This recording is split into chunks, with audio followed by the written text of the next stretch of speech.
You don't need unity. What you need is nationalism, so that we have two groups in 1961. The Casablanca group, which comprises Algeria, Egypt, Guinea, and Libya.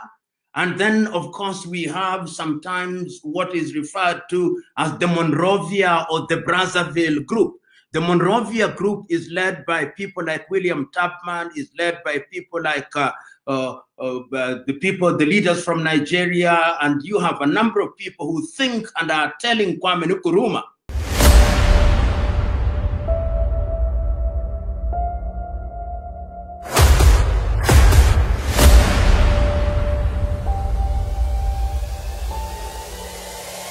this is the journey to one Africa. Good afternoon, fellow Africans, wherever you are, whether you are in Johannesburg, South Africa, Luanda in Angola, Windhoek in Namibia, Niamey in Niger, Nairobi in Kenya, Nouakchott in Mauritania, or Tunis in Tunisia. I'm happy to join with you this afternoon to engage in a conversation that I have no doubt is significant to the people of Africa. It is also very necessary at this very introductory moment for me to thank the EFF, who have found it fitting to organize this conversation, which I think is as topical and as evergreen as it has ever been. The question that we want to interrogate today is Pan-Africanism. And many scholars have said many things about Pan-Africanism, and I will not therefore detain myself by defining what Pan-Africanism is.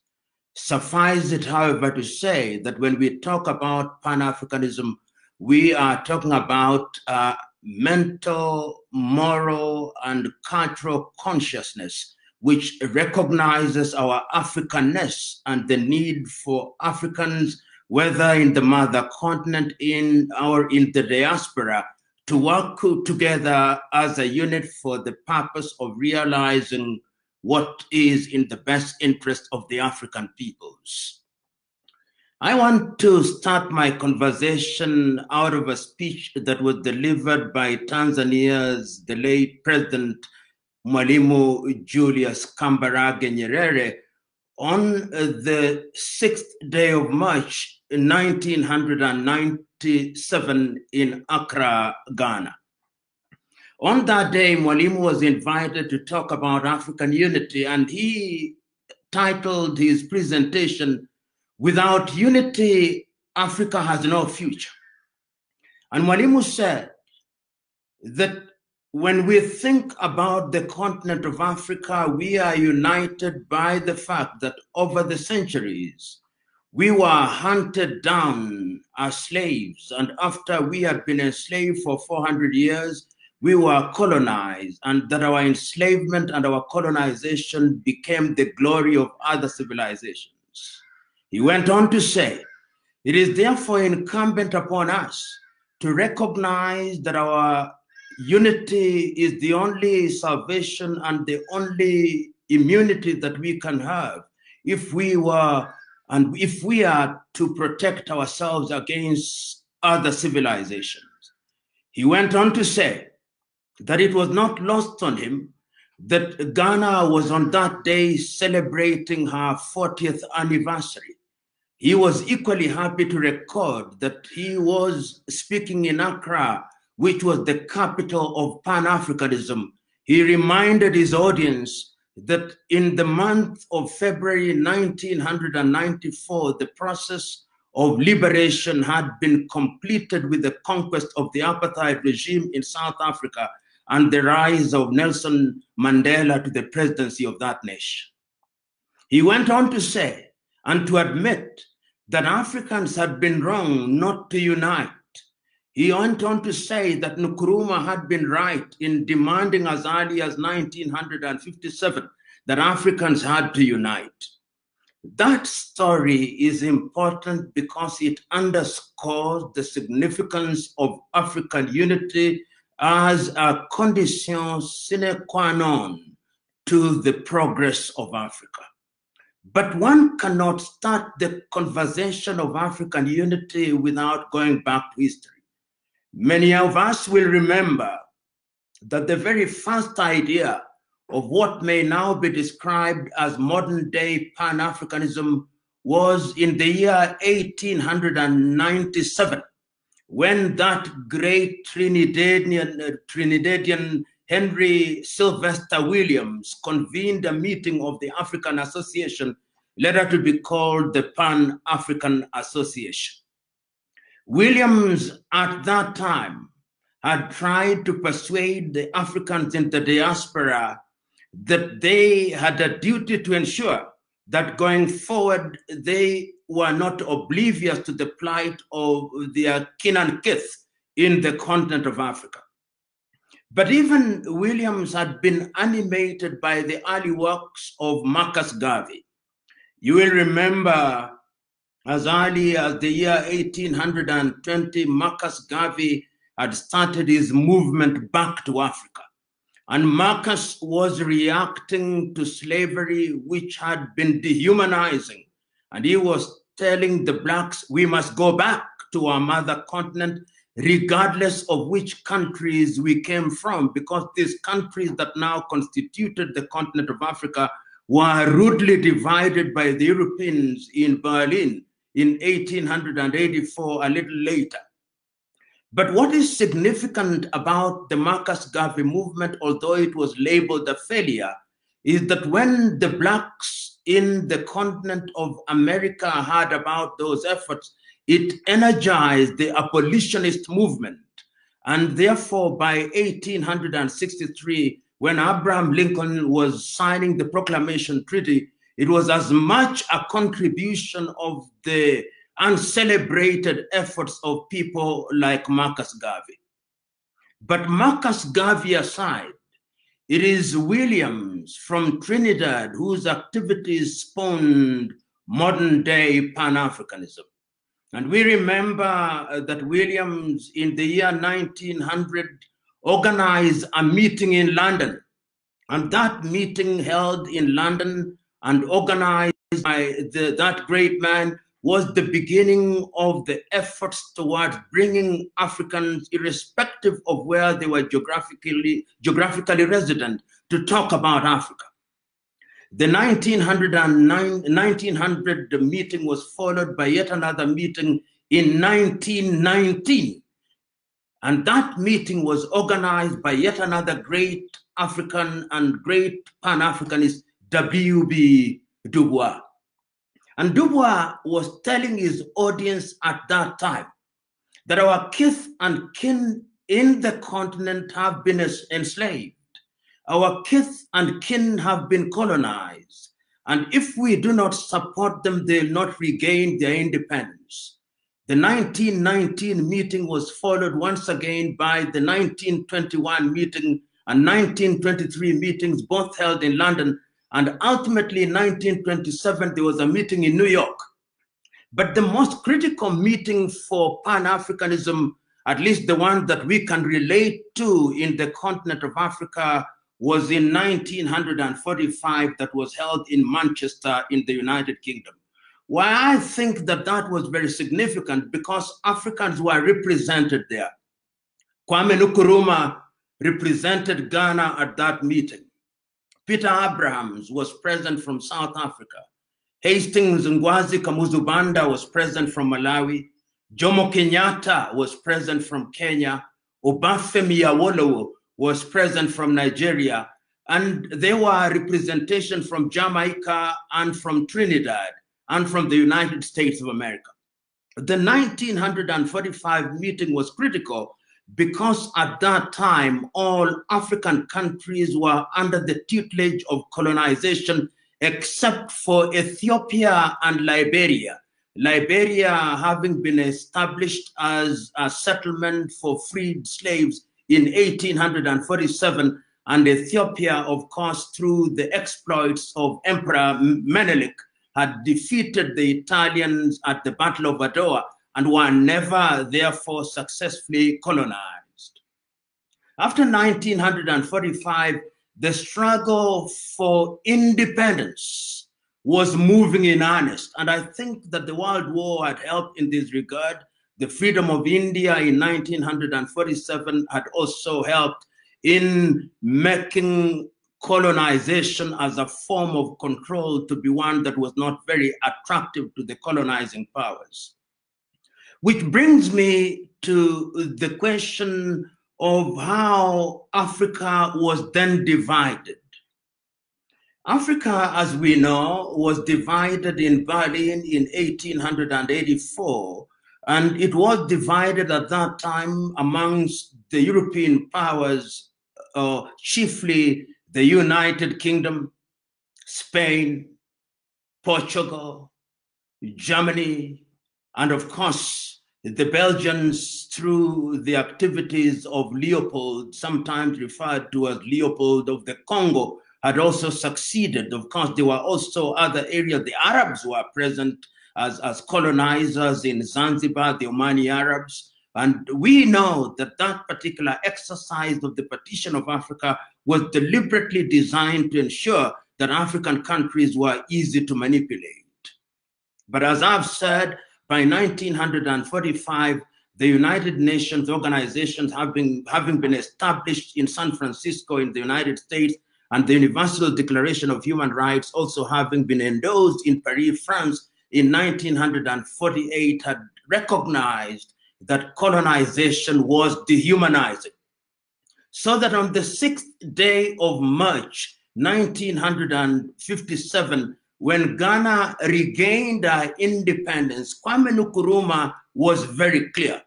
And I think Kwame Nkrumah is not credited as much as he should be in this struggle for Pan-Africanism. If you listen to Kwame's statement or his speech on the day of the independence, he was as clear as he was passionate that the independence of Ghana meant nothing if the rest of Africa was not free. And he started in earnest to energize other African leaders. You remember that it is at that time that the French Fourth Republic was also being introduced with the return of Charles de Gaulle into power. And at that time, what majorly happened for the benefit of Africa was the decision of Guinea through Ahmed Sékou Touré to vote no, so that they could gain their independence. And by 1958, we now had Ghana, and Ghana representing the former British colonies as having regained their independence, and of course, Guinea-Conakry representing the former French colonies having regained their independence. And it is significant at that time that Kwame Nkrumah remains very faithful to his agenda, because in 1958 in Accra, Ghana, he calls a meeting, the All African People's Meeting.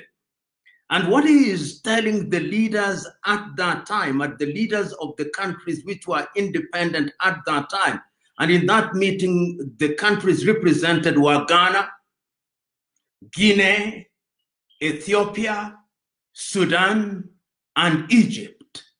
And he was telling his stalwarts at that time, if we are going to conquer the colonialists, we must be united and we must move as one united front. And it is instructive that although Ghana was independent, in 1959, Kwame Nkrumah convinces Ahmed Sékou Touré and William Tubman of Liberia to sign a treaty in Sanquil in Liberia to think about Africa as a united front. There are a series of meetings at that time. The first meeting that we see at that time is in 1960. In 1960, we see the meeting that is held, I think 1960 and 1961, a meeting is held in Casablanca in Morocco. And the meeting in Casablanca in Morocco is one that once again is attended by true Pan-Africanists. It must always be remembered that even as early as those days, the colonial powers were very clear in their agenda, which sometimes was subtle, sometimes was not very subtle, particularly the French. The French had succeeded in recruiting the leaders of the so-called independent in Francophone Africa, people like Félix Houphouët-Boigny, people like Sylvanus Olympio in Togo, and others. And these were essentially fifth columnists whose agenda was to torpedo the entire process of the fight against colonization. So that when the meeting is held in Casablanca in Morocco at that time, and even before we go to Casablanca in Morocco, in 1960, there is another meeting in Accra, Ghana. And at that meeting, we begin to see people beginning to gain interest in the struggle for independence. And I go back to 1960 because Frantz Fanon is representing Algeria at that time, even before the Algerians have regained their independence. And this is going to be significant because the struggle for decolonization becomes the rallying point in the struggle to unite the African peoples. But we are talking about Casablanca. But the colonialists have succeeded in persuading some Africans that you don't need unity. What you need is nationalism. So that we have two groups in 1961. The Casablanca group, which comprises Algeria, Egypt, Guinea, and Libya. And then, of course, we have sometimes what is referred to as the Monrovia or the Brazzaville group. The Monrovia group is led by people like William Tubman, is led by people like the leaders from Nigeria, and you have a number of people who think and are telling Kwame Nkrumah, Kwame, we know you are talking about unity, but we hold the view that Africa cannot be united in the manner that you desire. We are going to retain our nationalism, but we are going to cooperate. But Nkrumah is telling them this is not the route to take. Ultimately, both the Casablanca group and the Monrovia group meet in Addis Ababa, Ethiopia in 1963. And that is when the Organization of African Unity is founded. So that indeed it is the Monrovia Brazzaville group that wins, and Kwame Nkrumah and the Casablanca group loses out. But I want us to listen to the speech of Kwame Nkrumah on the 23rd day of May in 1963 in Addis Ababa. He was as passionate as he was eloquent. He told his audience, and allow me to paraphrase, if we do not come out of this meeting with a united African government, with one army, with one currency, with one capital, I am telling you that the erstwhile colonizer is going to ensure that we are divided. Those of you who are present here are going to get used to your national flags, to your national anthems, to your national mottos.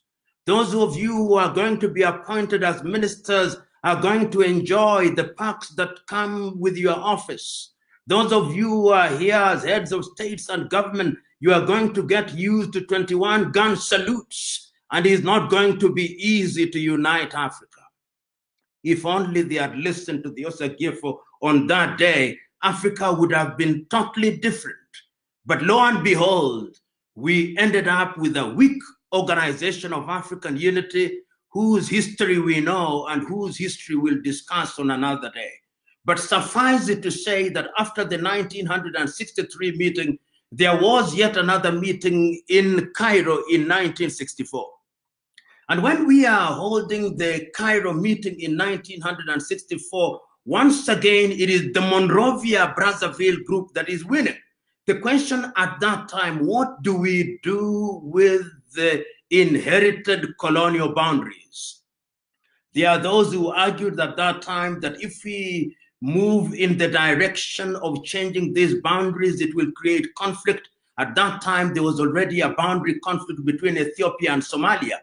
And ultimately, in Cairo, we came up with what is the Organization Africa's doctrine on the inviolability of the independence boundaries. And it was agreed that the independence boundaries would not be disturbed. And ultimately, of course, we know what that has brought about in terms of undermining African unity. It is also instructive that at that time, there are those who took the view that there was something that was beginning to emerge. The emergence of the Soviet Union after the World War II and the emergence of the United States of America, and therefore a bipolar world, so that the world is forced to look either east nor west. And that is why Kwame Nkrumah says we should neither look east nor west, we should look forward. And you will appreciate that it is then that he writes his book in 1963, Africa Must Unite. And he enters into an arrangement with Ahmed Sékou Touré of Guinea, Modibo Keïta of Mali, Gamal Abdel Nasser of Egypt, Ahmed Ben Bella of Algeria, Habib Bourguiba of Tunisia, and Julius Kambarage Nyerere, and they are working jointly with Jawaharlal Nehru in India, and they come up with the idea of the non-aligned movement, the movement that is non-aligned and positively neutral. We are neither going to look east nor west. A lot of activities are taking place, and Africa is getting undermined. At that time, in 1963, there are 32 independent African countries. What then begins to happen after 1965? 1965 is a marker year, because in 1965, Kwame Nkrumah convenes a meeting in Accra, Ghana. And the meeting had two agenda items. Agenda item number one, that we must leave Accra with a united government. Having failed in 1963, we must leave with a united government. Agenda item number two, that we must not forget that there are some African countries which are still under the colonial yoke. And it is incumbent upon all of us to ensure that we begin to move in the direction of guaranteeing their independence. But unfortunately, once again, Kwame Nkrumah did not carry the day. And what ended up happening is that the African Liberation Movement is what was established. And ultimately, the Organization of African Unity did accept to form the African Liberation Committee, which was to be headquartered in Dar es Salaam in Tanzania. But it is critical at that time that the colonialists have started to invade Africa in a very subtle way. The French are active, the British are active, the Portuguese have yet to yield their colonies in Africa, namely Mozambique, Angola, Guinea-Bissau, and Cape Verde. They are still under the Portuguese tutelage. Equatorial Guinea has also not been freed from the yoke of the Spaniards. Africa is in a very dangerous state. And yet again, it is the Osagie for Kwame Nkrumah, whose name I shall pronounce and state ad nauseum today, because actually he is the high priest of Pan-Africanism. The Osagie writes a book, Neo-Colonialism, the Last Stage of Capitalism. Once again, he is warning the people that we cannot afford the luxury of resting on our laurels. And you know, what is sad at that time, through the activities of the colonial powers, is that the era of assassinations and coup d'etats begin in Africa. It begins as early as 1960. Silvanus Olympio is assassinated in 1960, barely a few months after becoming the head of state of Togo. And it's instructive that Silvanus Olympio actually escaped to the embassy of the United States of America, and is instructive that in fact, and is debated, that it is the French and the Americans who engineered his death. I know the late President Gnassingbé Eyadema claimed that he's the one who shot him, but who urged him to shoot Olympio? We have started a totally different phase. Olympio is dead in 1960, and we now have Lumumba in 1961. Once again, Joseph Kasavubu has been recruited by the Belgians. Mobutu Sese Seko has been recruited by the Belgians. And Patrice Lumumba is assassinated at the behest of these powers, courtesy of Moise Tshombe. And Congo has never known peace. They are destabilizing these countries to ensure that Africans are not united. And after 1961, in 1966, Kwame Nkrumah himself is overthrown. And after Kwame is removed from power, the Pan-Africanism debate now begins to take the back burner. I'm not, of course, unaware that people like Julius Kambarage Nyerere are still alive and well. But the truth is that with the death of Kwame Nkrumah, Africa is destabilized. We see now the frequency of coups, and some African commentators are now beginning to say that coups were as frequent as breakfast in Africa.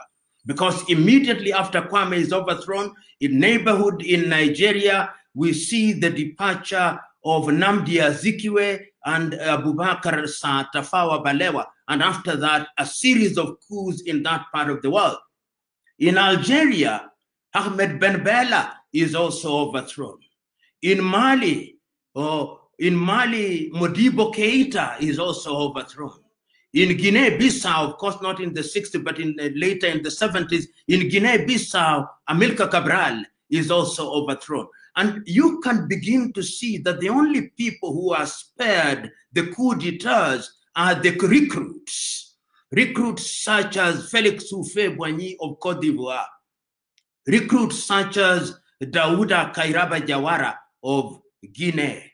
And others who are wishy-washy. People like Leopold Sedar Senghor, although he leads the Negritude movement, but is as much a Francophile as he pretends to be an African. So that there is a sense in which when you go into the entire Sahelian region, whether you are in Mauritania, we see a coup d'etat and the emergence of Mokhtar Ould-Daddah, and you go down there and you see the departure of people like David Dacko in Central Africa and the emergence of Jean Bedel Bokassa, and you go into different countries, you see changes have taken place, and all these are designed to undermine Africa. Meanwhile, the question that then arises is that Africa is divided into this new world. You will remember I talked about the bipolar world, the United States of America and the Soviet Union. They themselves are engaged in recruitment. And I think this is very critical so that we are better able to appreciate why the Pan-African movement is now undermined. We now have those who are aligned to the East and those who are aligned to the West, and Africa becomes a theater of conflict. And we have recruits such as Mobutu Sese Seko doing all manner of evil in the Democratic Republic of Congo, but you cannot remove them because the United States of America ensures that they are there. People like Jean Bedel Bokassa are cannibals, but you can't remove them. And even in the North, and sometimes I hear this debate whether our Arab friends are also candidates for Pan-Africanism. Permit me to remind my audience and you, Keith and Kin and brethren, that in the early days of the struggle, beyond being a Pan-Arabist, Gamal Abdel Nasser of Egypt was a great Pan-Africanist. Ahmed Ben Bella of Algeria was a great Pan-Africanist. Habib Bourguiba of Tunisia was equally a great Pan-Africanist. And it is instructive that much later in the year 2000, the real successor in terms of enthusiasm and passion for Africa was to be Muammar al-Gaddafi of Libya in 2002, when he signed the agreement for the formation of the AU in Sirte and ultimately its adoption in Johannesburg in South Africa. In a nutshell, what one is saying and why this history is important, it helps us to understand why the enterprise was torpedoed by the machinations of the Western powers who do not want to see Africa united. But allow me to backpedal a little. As we are talking about the African liberation movement and Pan-Africanism, we must also remember that many African countries were still not free from the colonial yoke. And that is why, in addition to the African liberation movement that was established in Dar es Salaam in Tanzania in 1975, for the purpose only of focusing on the countries that were not independent in the Southern African countries, the frontline states was created and adopted by the OAU in 1975 with Mwalimu Julius Kambarage Nyerere as the chair. And the agenda of the frontline states, and which comprised Tanzania, Zimbabwe, Angola, Zambia, those states were mandated with the task of ensuring that Mozambique was free, Rhodesia then, which is Zimbabwe, was free, Namibia was free, Angola was free, and South Africa to be liberated from the apartheid regime. And it is critical to appreciate that it is the Pan-Africanist spirit that informed the formation of the frontline state. The apartheid regime was raiding these countries every so often. We remember at one time an armored column nearly reached Angola, Luanda in Angola. But ultimately, through the efforts of the frontline state, which was chaired, as I've said, by Mwalimu Julius Kambarage Nyerere between 1975 and 1985, when Kenneth David Kaunda of Zambia now took over. These were sacrificial. And they were designed to ensure that once we are all free, we can now unite and begin to look at the agenda of Pan-Africanism in the manner that was conceived in the 1960s, and if you go a little further, even in the 1900s. What then happened with the frontline state? Because I think this is very critical, because a lot of energy was being consumed by the countries which were still under the colonial yoke. In Angola, we see that even as we have parties that are fighting, there are some parties which are not Pan-Africanist. FNLA of Holden Roberto, UNITA of Jonas Malheiro Savimbi, and of course we have Agostino Neto's MPLA. It succeeds because it is supported and it is assumed that Neto is going to join in the Pan-African agenda. Equally, when the Pan-Africanists are supporting ZANU-PF at that time, or the ZANU-PF and ZAPU at that time, it is assumed that after Robert Mugabe and Joshua Nkomo regain power from the Smith administration, they will strengthen the African movement. And equally, when we see in Mozambique, after the death of Eduardo Mondlane and the emergence of Samora Moises Machel, we are convinced that these are people who are going to be the engines of the struggle for independence. And of course, we also know that at that time, Sam Nujoma in Namibia is also ensuring that we are moving in that direction. So that in 1994, when Nelson Mandela becomes the president of South Africa and the apartheid regime has been decimated, we now know that indeed the Pan-Africanist movement, and when Mandela attend the Organization of African meeting in June in Tunis, Tunisia, and sits, Africa celebrates. It celebrates because there are now 53 independent African countries. No African country is under the colonial yoke. Of course, you now know that we are 54 countries, with South Sudan having broken away in the year 2011. But at that time, we celebrated because apartheid was over. And this once again brings me to the entire question of Pan-Africanism.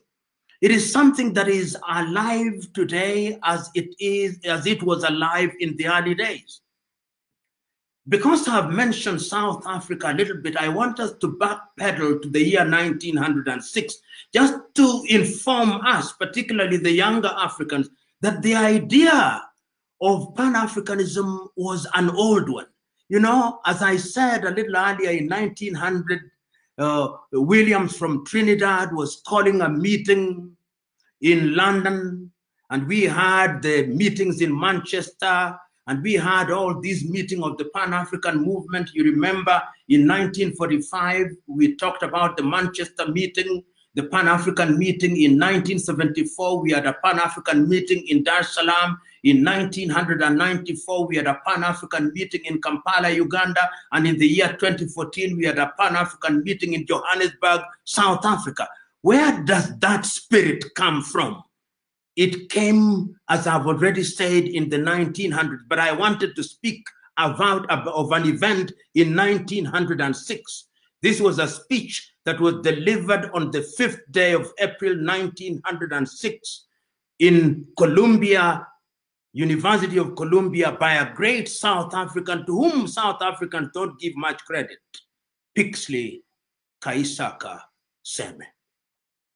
In that speech, which I commend to everybody, entitled The Regeneration of Africa, Pixley Kaisaka Seme looks at Africa and he says, among other things, that I look to the day when I go through the Sahara and I cast my eyes beyond Sahara and I go down into the Congo and I look at the lush equatorial of Congo and I go beyond that and look to King Chief Kamar of the Botswana, and I go beyond that and I go to Angola and I go down to South Africa, that I look forward to the day when Africa will be regenerated. Pixley Kaisaka Seme is clear about the Pan-African agenda. So today, when we talk about Pan-Africanism against the history that one can only do justice to a certain extent, given the constraints of time, we find ourselves at a time when we have gone through those phases. Africa has seen independence. Africa has seen post-independence. Africa has seen coup d'etats. Africa has seen guerrilla movements. Africa has seen civil wars. Africa has seen genocides in Rwanda. Africa has seen ethnic wars. Africa has seen religious wars. But amidst all these, there is a single spirit that remains alive and well. And that spirit is that we must be united. And that is why, to talk about Pan-Africanism in its latter-day understanding, when the Organization of African Unity, heads of states and government gathered in Addis Ababa, Ethiopia, to celebrate 50 years after the formation of the OAU in 1963, South Africa's Nkosazana Zuma, who was then the chair, wrote an imaginary letter to Kwame Nkrumah.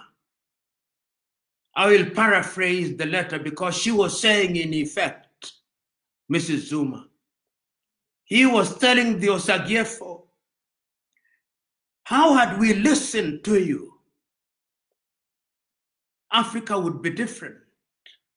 Had we listened to you, we would now be united, and we would not be at the dinner table of the Americans, of the Europeans, of the Italian stock, or the English stock, or the French stock, or the German stock.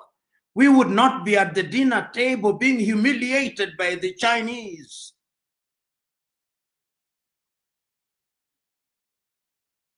Zuma wrote that imaginary letter and said, but all is not lost. I can look forward to the day when Africa will have regained our luster, when the Democratic Republic of Congo will be the engine of Africa, when there'll be a railway line from Addis Ababa in Ethiopia to Dakar in Senegal, when there'll be a railway line from Cape Town in South Africa to Cairo in Egypt. Zuma writes that imaginary letter to Kwame Nkrumah. And I want to believe that that is the basis of Africa Agenda 2063. Because Africa Agenda 2063 is actually a rehash of what Kwame Nkrumah was saying in the 1960s. So that today when we talk about Agenda 2063, we must see it in the context of the lost opportunity and the desire of Africa that by 2063, we will be united, but I hope that it will be sooner rather than later.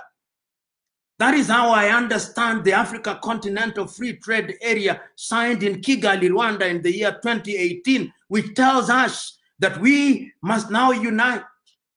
That is how I understand the Yamoussoukro Agreement, which say that the African skies must be open. That is how I understand the Maputo Protocol. That is how I understand all these protocols. That is how I even understood that earlier, the Lagos Plan of Action of 1980 of ensuring that Africa grows as one unit. Today, when we talk about Pan-Africanism, we must remind ourselves that Pan-Africanism is about uniting us. We must tell ourselves whether we are Africans in the mother continent or we are Africans in the United States of America, or we are Africans in the Caribbean, whether you are in Jamaica or Barbados or Barbuda or in Brazil or in Europe, Africans in the diaspora. We are saying that the time is now when Africa must begin to rethink. We are telling ourselves that the parties that invoked the name of Pan-Africanism must now revive.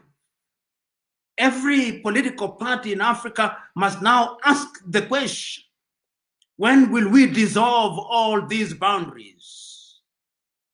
When will it be possible in the spirit of Pan-Africanism that I can move without let and hindrance from Johannesburg in South Africa through to Namibia, and from Namibia through to Lesotho, and from Lesotho through to Eswatini, and from Eswatini through to Mozambique, and from Mozambique through to Zimbabwe, and from Zimbabwe through to Angola, and from Angola to Equatorial Guinea, and from Equatorial Guinea I can move to Malawi and Zambia and have a detour of the Comoros, and from Comoro to Madagascar and to the Seychelles.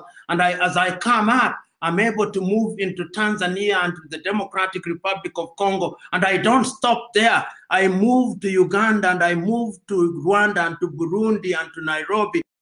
Move to Eritrea and to Somalia, and I don't stop there. I go to Djibouti, and from there I move to South Sudan and to Sudan, and I don't stop there. I go to Egypt, and I go to Tunisia, and I don't stop there.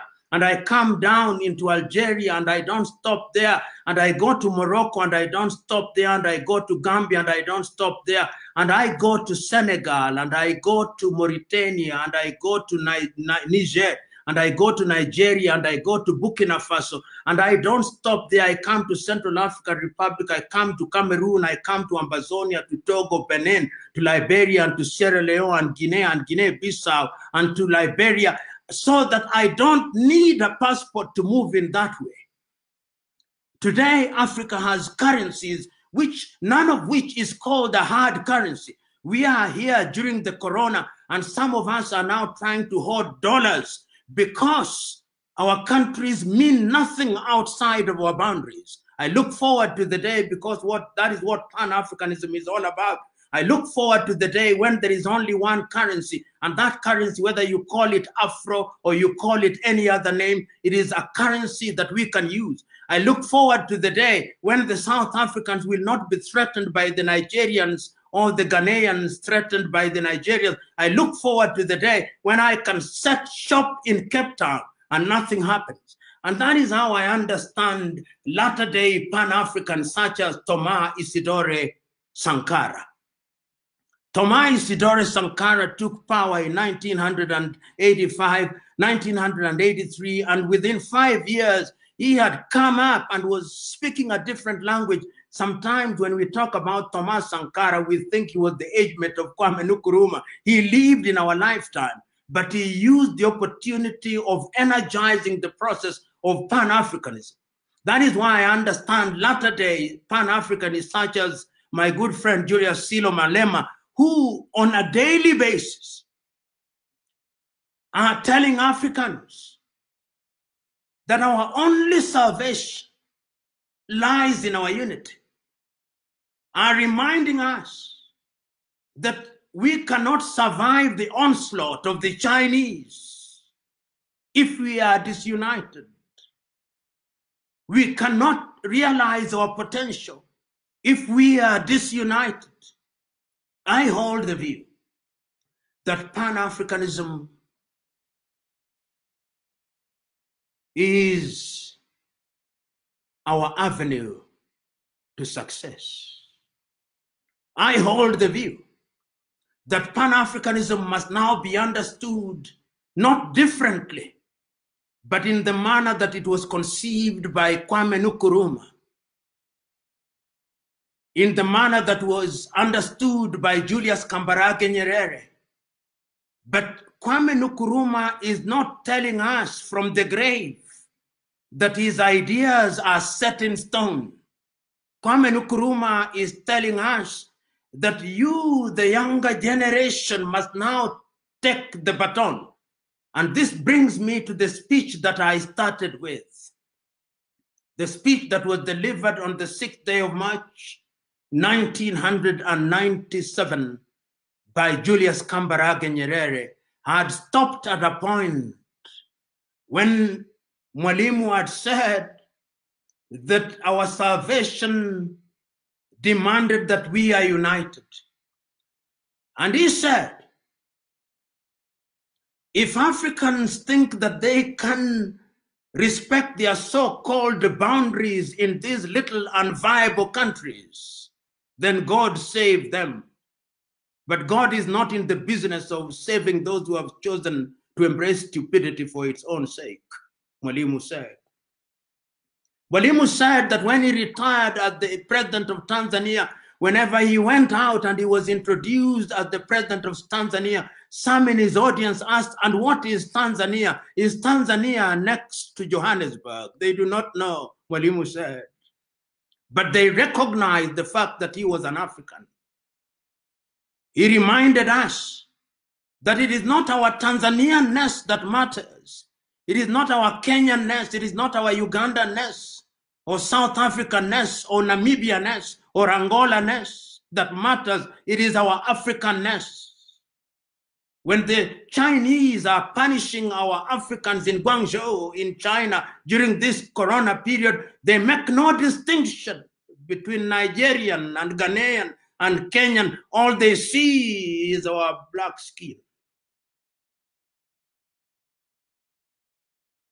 When we are being humiliated in European airports and are being asked for all manner of vaccination, and I suspect that in the coming future, we will not go to Europe unless we have a vaccine which is manufactured by Roche or some other pharmaceutical company in Europe, we will not be allowed to go into that part of the world.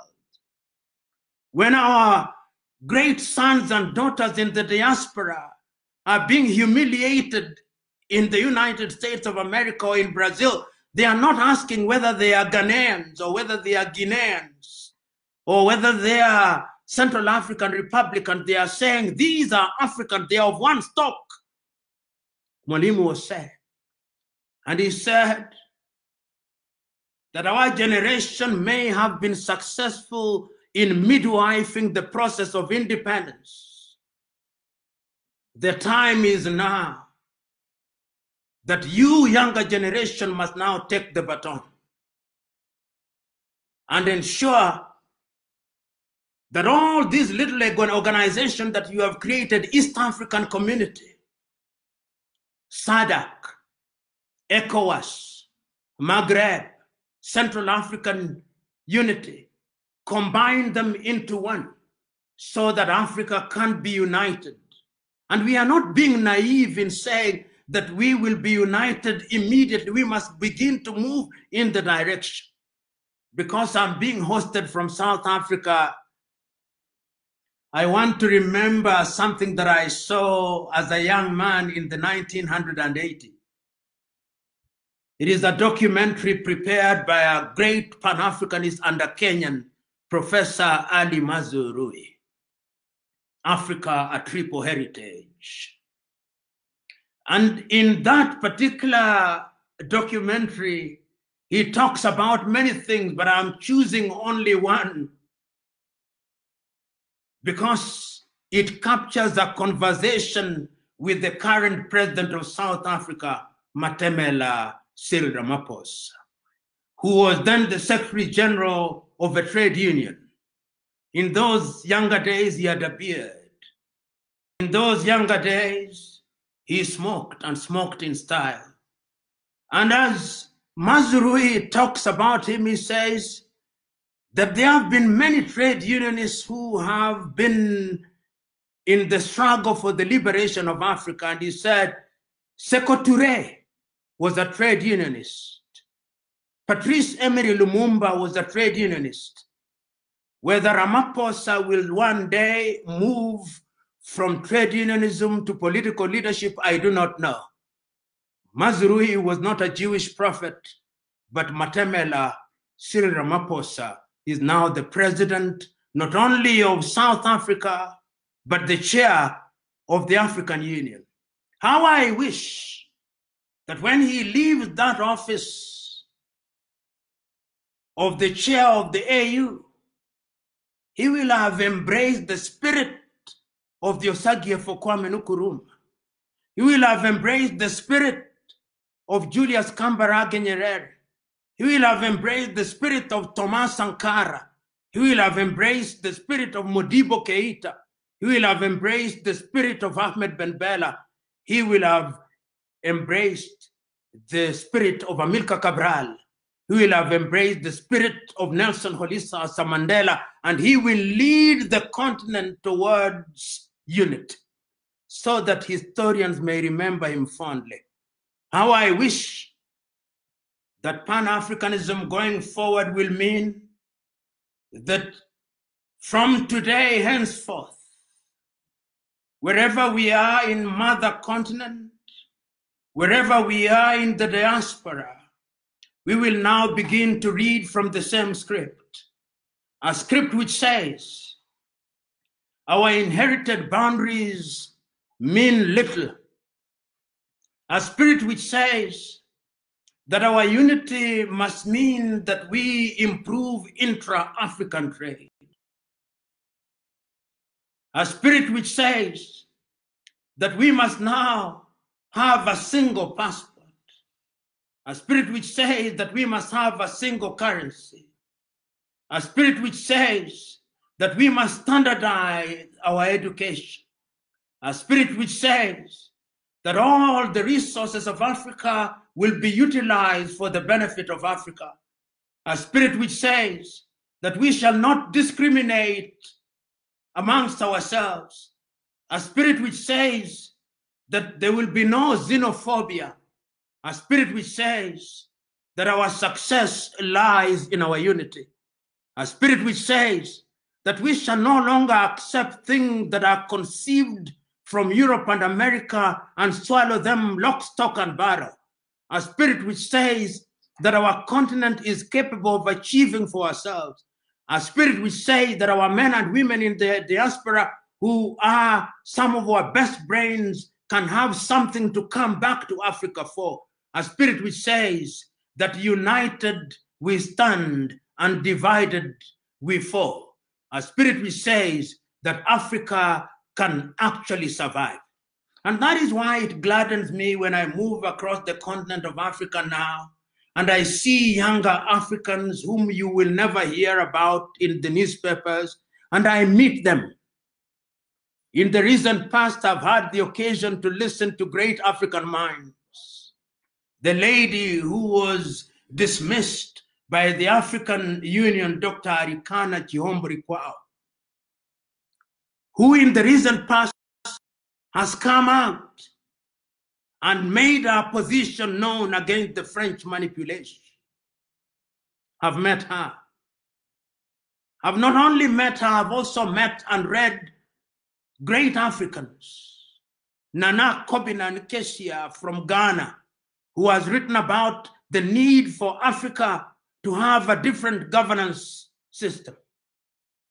I've had the occasion of reading great Africans, such as the great Cameroonian, Achille Mbembe, who from Witwatersrand University writes about Africa. I've listened keenly to other great Africans. I've mentioned him before, Silo Julius Malema. Young Africans who sometimes may irritate us, but is it not our duty to be irritated by younger generation? In fact, I dare say that the young generation must only have one mantra and only one claim to fame, that they must irritate those who are in power so effectively and in such an organized manner that they'll have no choice but to do that which is good and right. I've met a young Zambian, Kelvin Kaunda, founded a university, the Eden University, teaching about Pan-Africanism.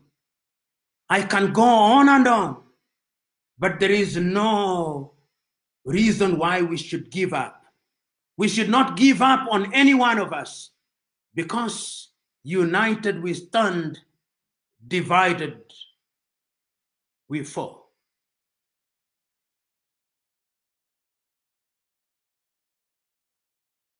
Thank you very much. Let me start by congratulating you all, assuming as I do that you participated in elections, some of you, and that you are elected, and also aware that some of you have been appointed to serve as ministers in the new administration. Congratulations. And also permit me to thank the Office of the Prime Minister for inviting me to share my thoughts with you on a subject that I think is very important, not only to the federal government of Ethiopia, but to the people of Ethiopia and by extension, the continent of Africa. My presentation has been summarized in writing and will be available for your reference later. Let me start by saying that the subject of Pan-Africanism is one that remains as important today as it was, in my view, many years ago. Those of you who are familiar with the struggle for Pan-Africanism will remember its story. particularly through the activities of Africans in the diaspora. You'll particularly remember that prior to the much more famous meeting held in 1945 in Manchester in the United Kingdom, Africans in the diaspora, particularly in the Caribbean, in Trinidad and Tobago, in Jamaica, were very particular about having connection with the continent of Africa. You'll remember that they had many meetings, and you'll be familiar with some of the names, such as Sylvester Williams from Trinidad and Tobago, such as Marcus Garvey, and his call for Africans to go back to the mother continent. And you will also remember African Americans such as W.B.E. Du Bois, who was very active in the process of liberating the African Americans from the clutches of slavery and discrimination, and who also played a very critical part in the struggle for decolonization, culminating in the 1945 meeting, which for the first time was attended by Africans who later played a critical role in the struggle for decolonization. Of course, Ethiopia does stand out to the extent that it was never successfully colonized. There was limited occupation, and you are familiar with that history. Therefore, it is not mine to educate you on your own history, but you are familiar with it. But it must concern us, particularly at this time. And I hope during this conversation I'll be able to demonstrate why, in order for us to understand the present, we must understand the past, which will also enable us to have a glimpse on what the future holds. And one of the speeches which is seldom referred to is a speech that was delivered in the year 1906, in the month of April, by a South African called Pixley Kaisaka Seme. And it is instructive that Pixley Kaisaka Seme was the first president of the African National Congress when it was founded in 1912. When Pixley Kaisaka Seme delivered that speech as a student at the University of Columbia, his title was The Regeneration of Africa. And what he was talking about at that time was an Africa that had borne the brunt of slavery and was laboring under the pain of colonization. Pixley Kaisaka Seme reminded his audience on that day that when the European powers assembled in Berlin in 1884 through to 1885, they agreed to divide Africa into spheres of influence for purposes of exploitation, so that the Germans had their share If you remember, the Germans were present in what we now call Namibia. They were present in what we now call Benin, but was then known as Dahomey. They were present in what is now a part of Ghana, which was then the Togoland, the Volta area. The Belgians were present in Rwanda and Urundi, and they were also present in what is now the Democratic Republic of Congo. The Italians, to the extent that they could, tried to occupy Ethiopia and Eritrea, and were present in a portion of Somalia. The British were present, of course, in Uganda, in Kenya, in Nyasaland, in Rhodesia, and in Nigeria, and in many other places. The French, of course, were also present. And all these powers, even the Spaniards, were present in Equatorial Guinea, as were the Portuguese. And the whole idea was to use the resources, both natural and human, of the African continent, so that the partition of Africa was one that was designed to benefit the European powers. The partition was arbitrary. If you look at the nation states that we now have, or is it states that we now have with many nations in them, every other African country that we are talking about now is struggling to be a state. All of them, without exception, all of them. And this is what Pixley Kaisa Kasemo was saying. How will we regenerate this continent? And it's instructive that he was talking at a time when the entire continent of Africa was under colonization, excluding Liberia and Ethiopia, all of them. And therefore, when in 1945, Africans were represented in Manchester, Kwame Nkrumah was present at that meeting, Marcus Garvey was present at that meeting, Jomo Kenyatta was present at that meeting, Obafemi Awolowo was present at that meeting.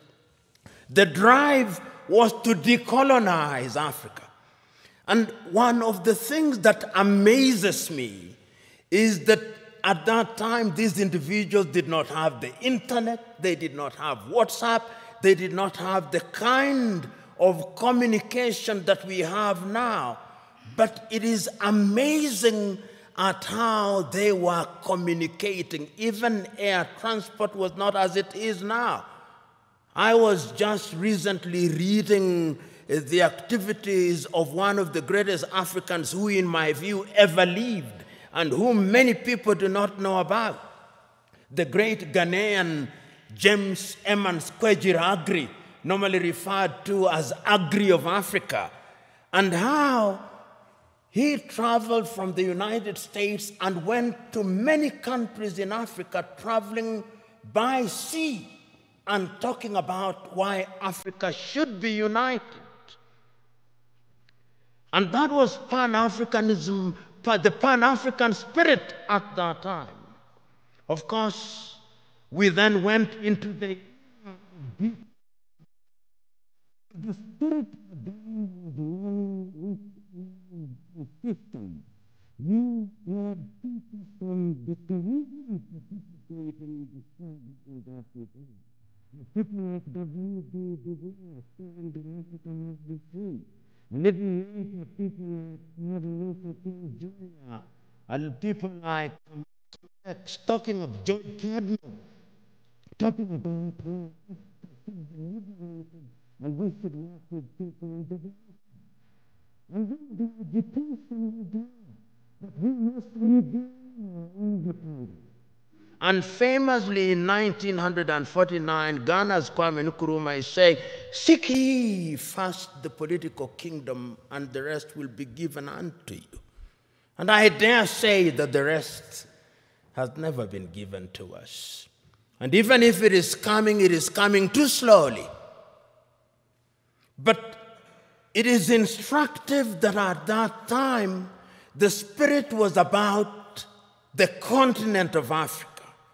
We were conscious, the leaders were conscious that Africa decolonized without unity would remain weak. And of course, Africa is weak. The weakest continent on earth is this continent in which we are, our continent. So the struggle for independence was everywhere across the world, across the continent of Africa. So when on the 6th day of March, Ghana regained her independence as Ghana, it was then Gold Coast. I think the most eloquent and the most passionate warrior for Pan-Africanism was Nkrumah. He said on that day, and again later, that the independence of Ghana means nothing if the rest of Africa is not free. And he meant it. Because when Ghana regained independence in 1957, 1 year later, Guinea regained her independence. A year later, the French Sudan, or what we now call Mali, regained her independence. They signed a pact to create what they call the African Union. They thought at that time that that would be Africa in her embryonic days. And they invited Patrice Emery Lumumba in 1961, but of course Emery Lumumba was then assassinated in the month of January 1961. And he won. This is one of the things that always stands out in my mind. That Nkrumah, of all leaders at that time, was able to see that if we were not united, we would go nowhere. So in 1958, he summons a meeting in Accra, Ghana, of the then independent African countries and tells them, if we don't unite now, the neo-colonialist is going to ensure that we remain disunited and we remain small, and they are going to ensure that the neo-colonial project continues. In 1961, on the first day of January, again in Casablanca, Morocco, he tells his audience, let us unite now, before each one of our leaders begins to get used to power. Because power is easy to get used to. You who have been elected will know. Once you become a minister and you become used to people saluting you and opening your doors, if it happens for 1 month, you will find it very difficult if you lose your ministerial position when there is nobody to salute you and to open your doors. That is how attractive power can be. And he won the people then. But the colonial project was alive and well, because as they were meeting in Casablanca, Morocco, there was another group that was meeting in Monrovia in Liberia. That is how Africa started splitting. Creating two groups, the Casablanca group and the Monrovia group. The Casablanca group, which comprised, I think, famously, Kwame Nkrumah was there from Ghana, Gamal Abdel Nasser was there from Egypt, Ahmed Ben Bella was there from Algeria, Modibo Keita was there from Mali. They took the view, unite now. The Monrovia group comprised of William Tubman at that time. Emperor Haile Selassie was also in the Monrovia group. Mwalimu Kambarage Nyerere was in the Monrovia group. They took the view, we want to unite, but gradually. Let it be gradual. So that when Emperor Haile Selassie of Ethiopia convenes a meeting in Addis Ababa on the 23rd through to the 25th day of May 1963, there are two groups already. The Pan-African agenda is already being watered down. There is the Casablanca group and there is the Monrovia group. And the creation of the OAU was a victory for the Monrovia group. And I want you to, there were 32 heads of states and government who met in Addis Ababa, Ethiopia on the 23rd through to the 25th day of May, the year 1963. And I want you to listen to all of those speeches, or the compilation of them. There is a compilation of them that was made in the year 2013 when we were celebrating the 50th anniversary of the Organization of African Unity. And listen to all the speeches, and I pick out a speech from the leader of Central African Republic, David Dacko. David says, Central African Republic is so small that if we are not a part of an African Union, the French will come again. And they have come again. Mwalimu Nyerere of Tanzania says, we are not here in order to remind ourselves of how important unity is. We are here to talk about the unity of Africa. The host, Emperor Haile Selassie of Ethiopia, says, it is important for us to realize that we must make sacrifice for the future because a disunited Africa will never realize our potential. But the most passionate speech again was that of Kwame Nkrumah.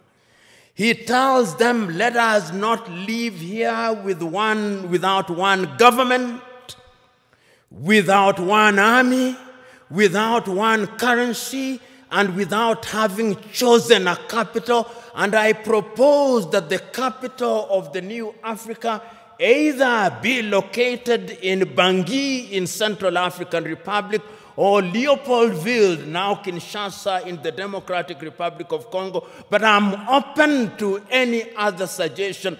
And let us live here once we have put together a council of foreign ministers in order to begin to work towards an African Union. That is Kwame Nkrumah. Nobody listened to him. We ended up with the OAU. And the story of the OAU can be told and retold. Some say that it was a toothless bulldog. Others say that it was not even a dog. But whatever it was, it cannot be denied that it made a contribution to the process of decolonization of the continent in many ways, complete with the establishment of the liberation unit of it, which was headquartered in Dar es Salaam in the United Republic of Tanzania, which was spearheaded the decolonization of quite a number of countries at that time. But the point that I'm making is that the Pan-African spirit at that time was about a united Africa. Because you will remember at that time that France never wanted to leave and has never left. It is always instructive that when the French left, they formed an organization called Organization for French-Speaking Countries.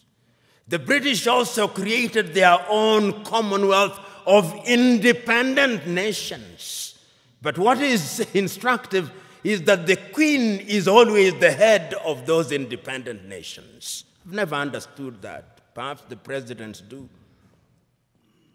The Portuguese, of course, you know, never left easily. Until 1980, when I was an adult, they were still fighting in Mozambique, in Cape Verde, in Guinea-Bissau, in Angola, and in Mozambique. The apartheid regime, of course, only left in 1994, and I wonder whether they have left. That is Africa for you. So that the fears of Kwame Nkrumah that if we were not united, we would have problems started haunting us. He said that if we are not united in the Pan-African spirit, what is going to happen is that the imperialist is going to control us. They are going to emphasize our ethnic differences. And they are going to ensure that we begin fighting amongst one another. And as we do so, they are going to exploit us. And they started. In January 1961, they assassinated Patrice Emery Lumumba, and Congo has never been the same again. In 1963, they assassinated Sylvanus Olympio in Togo, and Togo has never been the same again. Then there were coup d'etats, Kwame Nkrumah himself. In 1966, eliminated via coup d'etat, all his writings, all his speeches banned, never to be read, never to be listened to until 1972, when Ignatius Kutu Acheampong rehabilitated him. Ahmed Ben Bella in Algeria, gone. In Nigeria, Nnamdi Azikiwe and Abubakar Tafawa Balewa, gone. In Mali, Modibo Keita, gone. In Chad, everywhere, coup d'etats. Here in Ethiopia, 1974, if I'm not wrong, coup d'etat and the emergence of the Derg regime. In East Africa, Uganda, coup d'etat, mutinies in Kenya, Uganda, Tanzania in 1971. All orchestrated because we were disunited and we were weak. The predictions of our forefathers and founding mothers that disunited we would remain weak came true. That is the history of it. So that today, when we talk about the African continent and we talk about Pan-Africanism, we must understand it in the context of that history.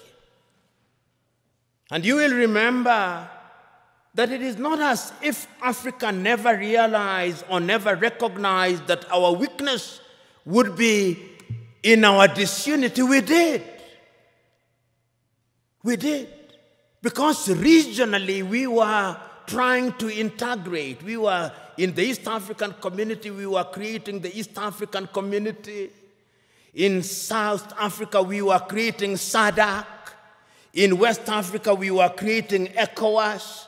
In Central Africa, we were creating the Organization of Central African Communities. In the North, we were creating the Maghreb. Even in this region, we were converting IGAD into something in the nature of an economic community. We were creating COMESA. We were aware that Africa could only operate and operate meaningfully if we were integrated. We are not trading with one another. Intra-African trade is not anything beyond 15%, the lowest anywhere in the world. If you look at all our sectors and look at them, look at our agriculture, almost all African countries are net food importers. There is not a single African country that is in meaningful technology. Not a single African country produces a mobile phone. Yet the single most important ingredient in mobile telephony is to be found in the Democratic Republic of Congo. Not a single African country produces a car other than assembling completely knocked down kits. There is no meaningful production of pharmaceutical products in Africa. And if there was any doubt, COVID exposed it. All African countries, the 55 of them, are waiting to either receive Sinovac from China, Sputnik from Russia, AstraZeneca, Johnson or Moderna. And we don't even know what they are because our bureaus of standardization don't know. If you ask the Ethiopian Bureau of Standards what they are asking us to be injected with, they do not know. They just believe it is a vaccine because the Americans have said so or because the Chinese have said so. Africa is weak, so that even this magnificent edifice, I suspect, has not been erected by Ethiopian engineers. When I see the signage in Chinese, I suspect it is the Chinese. That is how weak we are. That is the reality of our mother continent. It is because we are politically weak, we are economically weak, socially we are disorganized, culturally and spiritually we are confused. That is the continent in which we are today. And the question, therefore, what would we do continentally in terms of trade? In 1980, under the Lagos Plan of Action, and some of you have been ambassadors, some of you, you are now serving cabinet ministers, you will grapple with this on a daily basis. Under the Lagos Plan of Action, Africa sat down in Lagos and said, we are going to improve trade amongst ourselves. 1980, Lagos Plan of Action. Did we do it? No, we did not do it. We did not do it because the European Union was instead engaging us under the African Caribbean, the Lomé Convention of 1975, or the Cotonou Convention of 2000. Africa remains the only continent which is described as Anglophone. So in Kenya or Uganda, where possibly only 20% speak the English language, we are Anglophone. In French, former French colonies, they are Francophone. In former Portuguese colonies, they are Lusophone. In some Arab countries, they are Arabophone. That is who we are.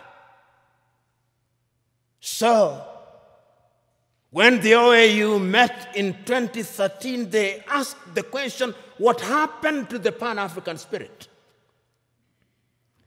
And when, therefore, they met in Sirte, in Libya, under the tutelage at that time of Muammar al-Gaddafi, it was resolved in 1999 that the OAU be renamed and be referred to as the African Union, and it was launched, as you know, in Durban, South Africa in the year 2000. But one of the most important things in 2013 was the speech of the then chairman of the OAU Council, Nkosazana Dlamini Zuma, here in Addis Ababa in Ethiopia. And I want you to read that letter, which I'll paraphrase, in which she writes an imaginary letter to Kwame Nkrumah. He tells and apologizes to Kwame, telling Kwame, we apologize to you because we did not listen to you. We are weak because we did not listen to you. We are divided into 54, 55, depending on whether the Moroccans agree that Sahrawi is a country. Nobody cares about us. And brothers and sisters, if you want to know how weak we are, And we are weak. Look at how we are treated. Last month,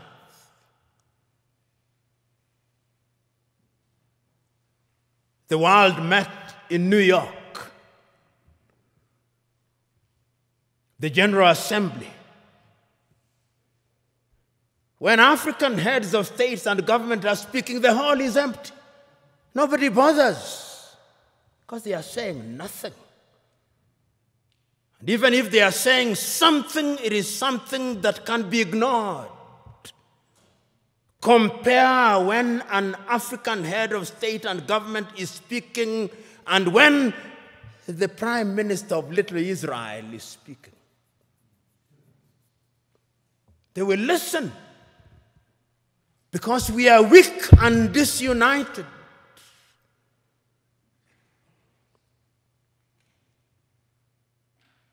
So we have a weak continent because the spirit of Pan-Africanism disappeared.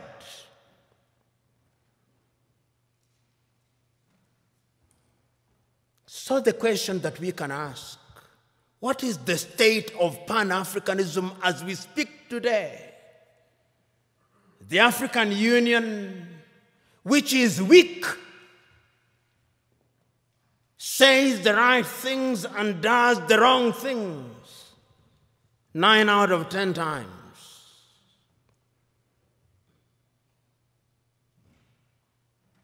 And what are the critical areas in which we are weak? We are weak politically because nobody listens to us. On the 3rd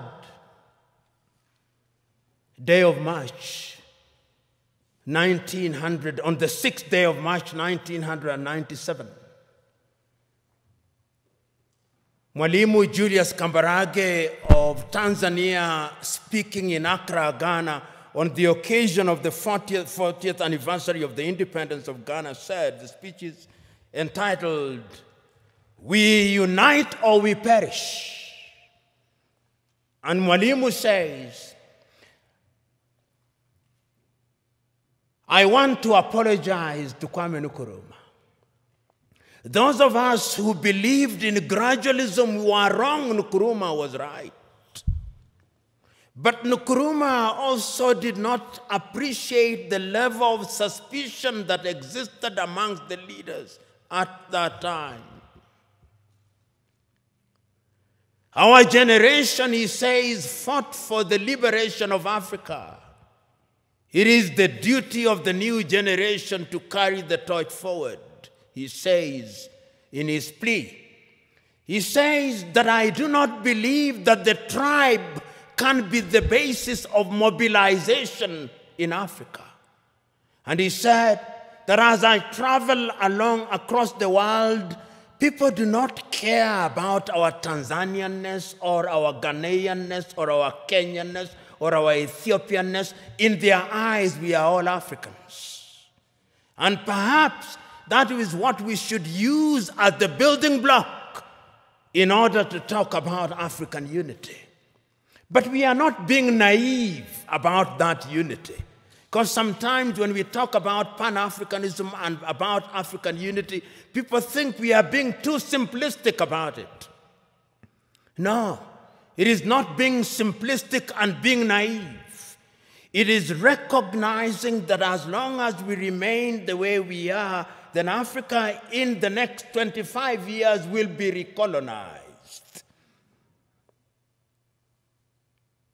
You know, what is the state of Africa as I speak now?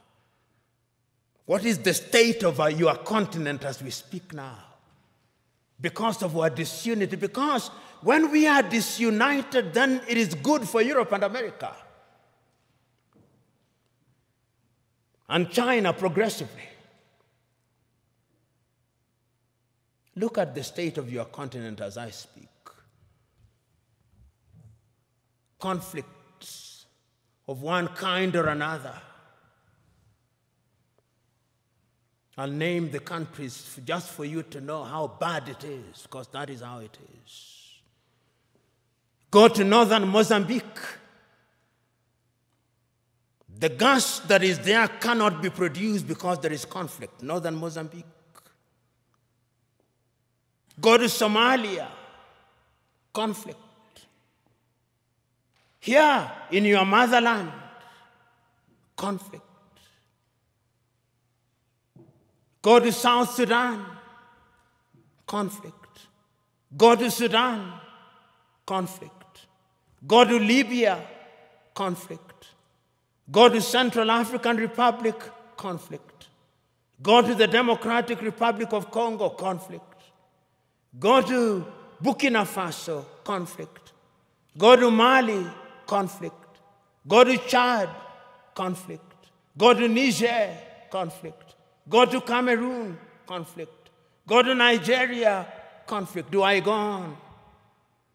That is the state of the continent. So that even when we talk about intercontinental trade, you tell me, can you drive from Addis Ababa to Dakar in Senegal? Unless you are Daredevil himself. Which group will not kidnap or ambush you? That is the state of the continent because we are weak and disunited. I fly from Nairobi, Kenya for 1.5 hours. I come from the shilling zone. I go into the birr. 33 currencies in Africa. 33 currencies. None of which is used to conclude transactions anywhere. I come to Addis Ababa, Ethiopia, and I show my shilling. They say, what is this? But let me show the dollar. Oh, this is it. Let me show the euro. This is it. 80% of transactions in Africa are concluded outside of the continent in dollars. So you may have the Central Bank or the Federal Bank of Ethiopia, or Mickey Mouse. You may have the Central Bank of Kenya, Mickey Mouse. You may have all these 54 central banks useless. Because we are not playing in the real league, we are playing in the small league. That is why when the Chinese president summons all our presidents, and they summon them, the letters may be polite, but it's summons. They go to Beijing, tails between their legs, and they are told. Then the Chinese president gives Africa $60 billion. $60 billion. What is $60 billion? George Bezos has more than that given to a whole continent. That is the state of the continent. So as you have the honor and privilege of serving in the government of Ethiopia, and as you think about integration, that is the continent in which you are now, weak. 2 weeks ago, I watched in great pain on television in Bamako, Mali, young Malians celebrating in the streets that the government of Mali had entered into successful or possible successful negotiation with Wagner, which is a Russian mercenary group, to replace the French. And they are saying how beautiful it is now. And I said, a slave, celebrating the departure of one slave master and the arrival of another slave master. That is the state in which we are. I watched a woman from Nigeria who had been rescued from the Mediterranean around Lampedusa saying, I will not go back to Africa. Even if I die in the Mediterranean, I'll try again and again. What is it that can make a human being say that I do not want to go back to my home? Because the natural instinct of a human being should be that you want to go home. It's because we are weak. So we are invited to Beijing. Then we are invited to Tokyo, the Japanese African Conference. Then we are invited to Europe. Then we are invited to the United States. And lately, even the Arabs invite us because we are weak. That is Africa now. But let me conclude by looking at Africa in the future. What is the state of Pan-Africanism?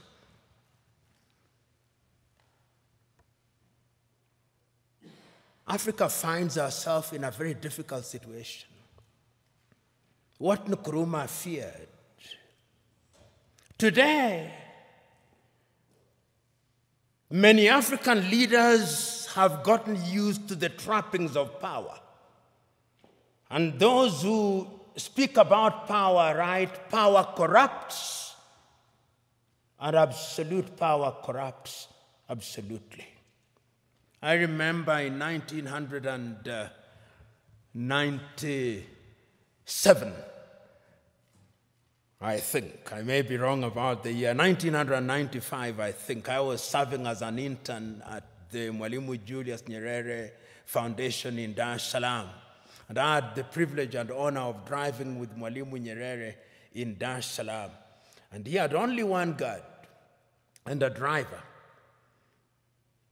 And he stopped at the few traffic lights and only moved when the traffic lights moved. And I asked him, Mwalimu, how did you leave power? He said, oh, when I said I wanted to leave office, there was no shortage of people telling me, don't leave us as orphans. It is very rare to find those in positions of leadership in Africa today who would willingly leave office. Power in Africa is now sought by hook and crook and retained by hook and crook. Because the trappings of power are good. And permit me, when I am gone, even if I irritate you, in fact, perhaps my intention is to irritate you, so that you reflect upon what I'm going to say. And this is a personal thing. I'll give you an example. When I was appointed as the director of the Anti-Corruption Commission, I drove in the morning in my car with my driver. In the evening when I was leaving, there were 3 cars. Mine, what was allocated to me, and another one in front, and another one behind me, and 12 individuals. And I asked, who are these fellows? He said, these are your security. I said, I don't need my security. I don't need 2 cars, I only need 1 car. Because this thing you call security, this is spectacle.